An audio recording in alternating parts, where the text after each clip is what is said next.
Hello, and welcome to the first look at Total War Saga Troy. We're going to be playing through a battle between two of the greatest warriors of the Bronze Age, the furthest back any Total War game has ever gone. Now, of course, the period is full of myth and legend, but today we will witness this battle play out and write our own history. We are playing as Achilles, the mightiest warrior of the Iliad. But hot-tempered and unpredictable, his army has sailed over to the great city of Troy to steal its riches with only Hector standing in our way.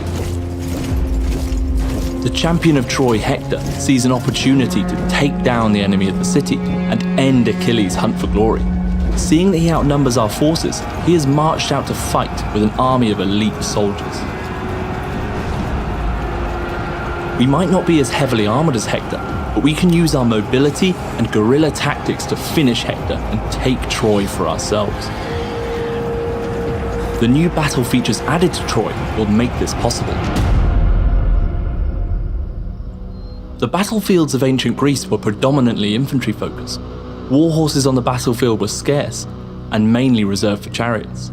We've designed greater distinction between the infantry classes in order to promote greater dynamic interplay. Infantry have 3 weight classes: light, medium, and heavy.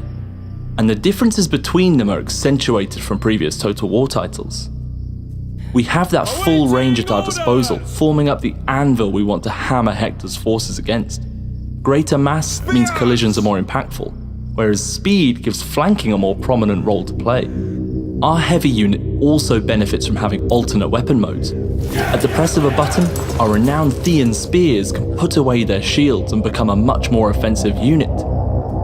We will try to use this to our advantage once the battle is underway. One of the advantages of light units is their ability to hide within long grass, a new terrain type within Troy.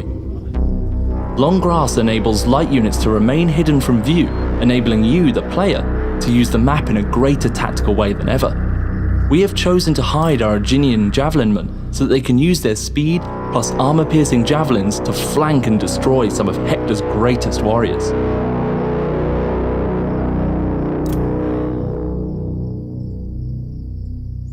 On our right flank, we have our Aeginian runners, trained by Achilles himself, also making use of that long grass.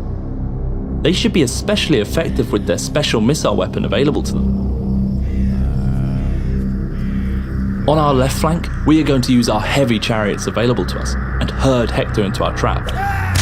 Let's get this battle underway. Heavy chariots are slow but tough and can wreak havoc in the enemy lines with their devastating charge punching through all but the toughest and heaviest units. We can see Hector and his troops approaching. Let's take a closer look. They are currently walking through another new terrain type, mud. Mud severely impedes the movement speed of heavier units, who get stuck under the sheer weight of their colossal armors, whereas lighter units can freely move through it with little penalty to their speed. If we had more ranged units in our army, we could utilize this, but today we will have to employ different tactics.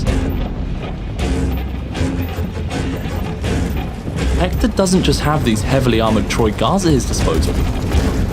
He also has a Minotaur, a powerful mythical unit in Troy, which can be used to cause massive disarray to enemy troops with his towering height and incredible strength. We think of our Minotaur as a rebel or bandit king who invokes the symbols of the past to stake a claim for power. His army is getting close, leading his archers at the front to loose arrows onto our strongest units.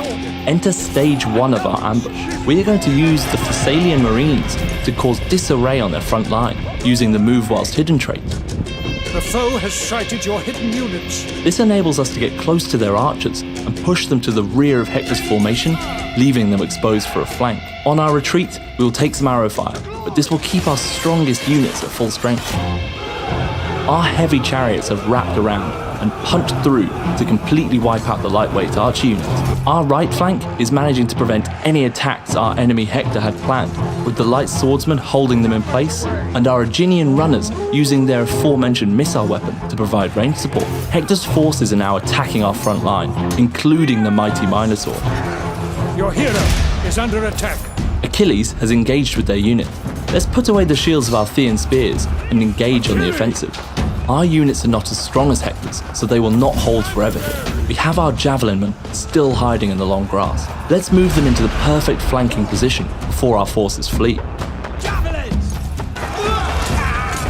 We can see these guards of Troy are making mincemeat of our medium-weight swordsmen. They have only lost around 20 men compared to our almost half.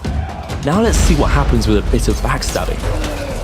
With their backs exposed, these tanky units stand no chance, and we can see their unit numbers dwindle.